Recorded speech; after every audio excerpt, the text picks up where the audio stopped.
आज की दुनिया में ओवर थिंकिंग काफ़ी बड़ी प्रॉब्लम बनता जा रहा है। चाहे बच्चे हो या बड़े, लगभग सभी वर्ग के लोग इस प्रॉब्लम को फेस कर रहे हैं। एक ही चीज़ को काफ़ी लंबे समय तक सोचते रहने को ओवर थिंकिंग कहते हैं। इस सिचुएशन में अपनी थॉट्स को अपने दिमाग से निकालना और किसी और चीज़ पर कंसंट्रेट करना बहुत मुश्किल हो जाता है। ज़्यादा ओवर थिंकिंग करने से आपके लाइफ में इसका काफ़ी बुरा प्रभाव पड़ता है। ओवर थिंकिंग को मेनली 2 पार्ट्स में डिवाइड किया जा सकता है। नंबर 1, रियूमिनेशन। इसमें आप बार बार अपने दिमाग में पास्ट इवेंट्स और कन्वर्सेशन को दोहराने लगते हैं। आपका मन यही सोचता रहता है, काश मैंने ऐसा न किया होता, मुझे उस वक्त कुछ और बोलना चाहिए था, या फिर मैंने ही सब खराब कर दिया।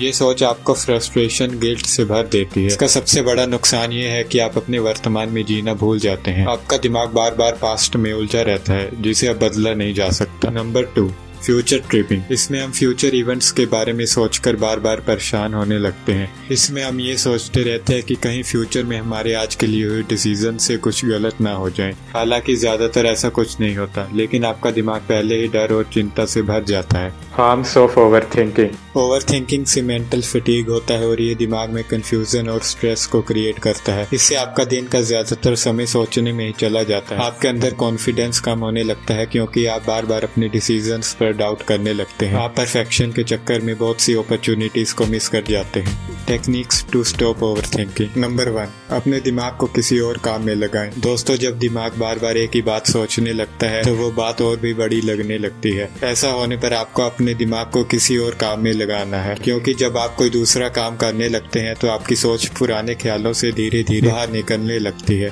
दोस्तों, आप कुछ ऐसा काम कर सकते हैं जिसे करने पर आपको सेटिस्फेक्शन और खुशी मिलती हो। जैसे आप कुकिंग कर सकते हैं, ड्राइंग कर सकते हैं, बुक पढ़ सकते हैं, या फिर आउटडोर गेम्स भी खेल सकते हैं। ओवर थिंकिंग से बचने की ये एक बहुत ही इफेक्टिव टेक्निक है। नंबर 2, अपने विचारों को कागज पर लिखें। इस टेक्निक को जर्नलिंग भी कहा जाता है। इस टेक्निक में आप अपने विचारों को कागज पर लिखते हैं। ऐसा करने पर आपके विचार आपके दिमाग से निकलकर वास्तविक दुनिया में आ जाते हैं। विचारों को शब्दों में लिखने से आप ये महसूस करते हैं कि आप जो सोच रहे थे वो बिल्कुल भी इम्पोर्टेंट नहीं है और इसका वास्तविकता के साथ कुछ लेना देना नहीं है। जर्नलिंग से आप अपने मन के विचारों, उनके पैटर्न्स को अच्छे तरीके से समझने लगते हैं। आपके विचारों की गति कम हो जाती है और आप ये समझ जाते हैं कि कौन से विचार इम्पोर्टेंट है और कौन से नहीं। जब आप रोज जर्नल लिखते हैं तो आपको ये पता चल जाता है कि कौन सी चीज आपकी ओवर थिंकिंग को ट्रिगर करती है और आप उस चीज को कंट्रोल कर पाते हैं। नंबर 3, शुरुआत में ही इसे पहचानें। दोस्तों, ओवर थिंकिंग एक छोटे से विचार से शुरू होती है और धीरे धीरे आप अपनी थॉट्स के इनफिनाइट साइकिल में फंस जाते हैं। इसलिए ये जरूरी है कि जैसे ही आप ओवर थिंकिंग करना शुरू करें,